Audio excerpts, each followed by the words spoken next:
Hello friends, in this particular video we are going to discuss about testis. We are not going to discuss about the anatomy and the structures and the cells present in the testis.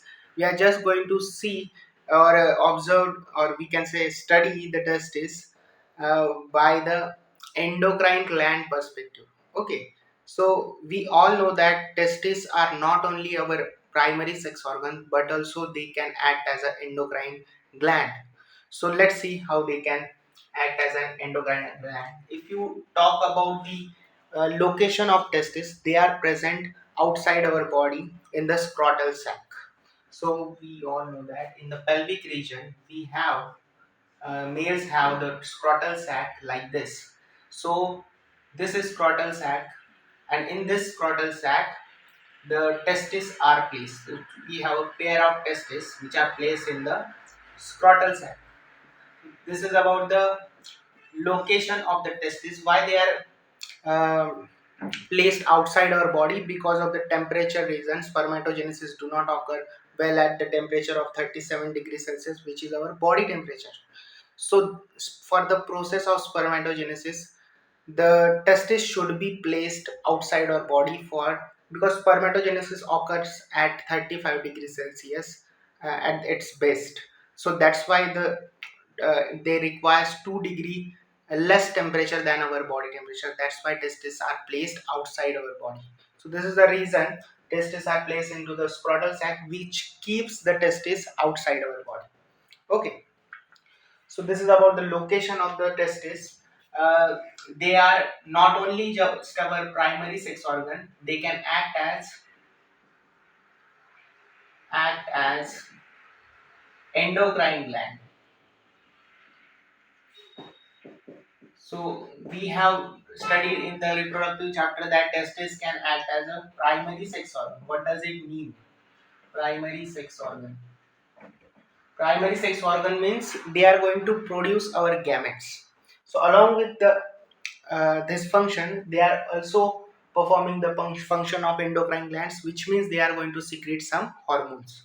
So the hormones secreted by the, let's just see which tissue is producing these hormones. So suppose this is the testis.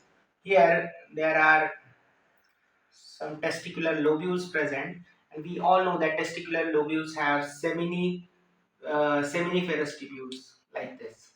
So testis composite of seminiferous tubules, and the interstitial fluid contains interstitials. So these are seminiferous tubules, seminiferous tubules, and this is the interstitial fluid or interstitial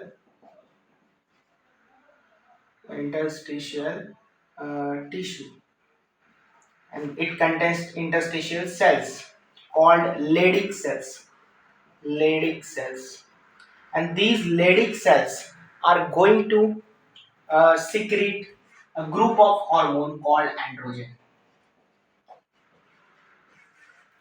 So what is the function of seminiferous tubule? First, in those they contains the mother of the gamete cells.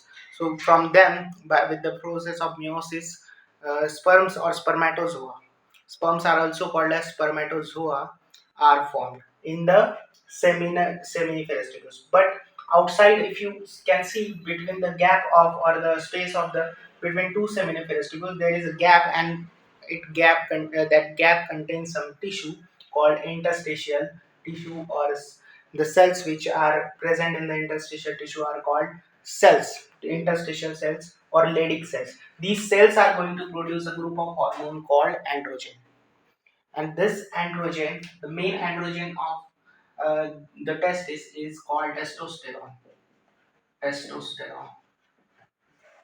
So they are going to secrete testosterone hormone, which is helping in the maturation of accessory sex organs. So testosterone is helping in the maturation of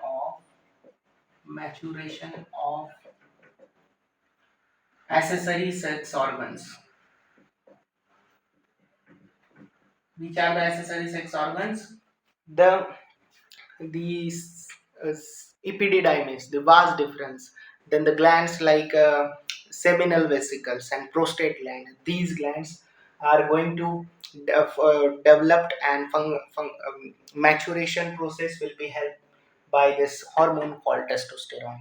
These hormones, androgens, are also responsible for the um, male sexual. They are going to act on the neural system, neural system, and they will help in the male sexual behavior.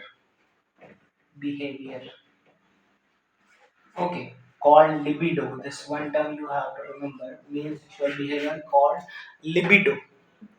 So these androgens are responsible for the male sexual behavior. Along with this, they are going to help in the process of stimulate the process of spermatogenesis. Spermatogenesis. Spermatogenesis means formation of the sperms. Formation of sperms. I hope it is visible.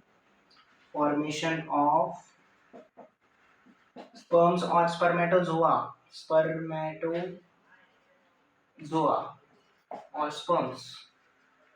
Right.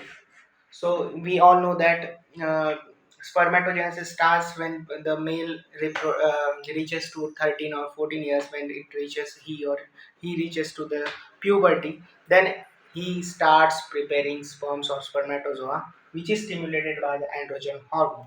So this is all about the testes and the hormones and their functions.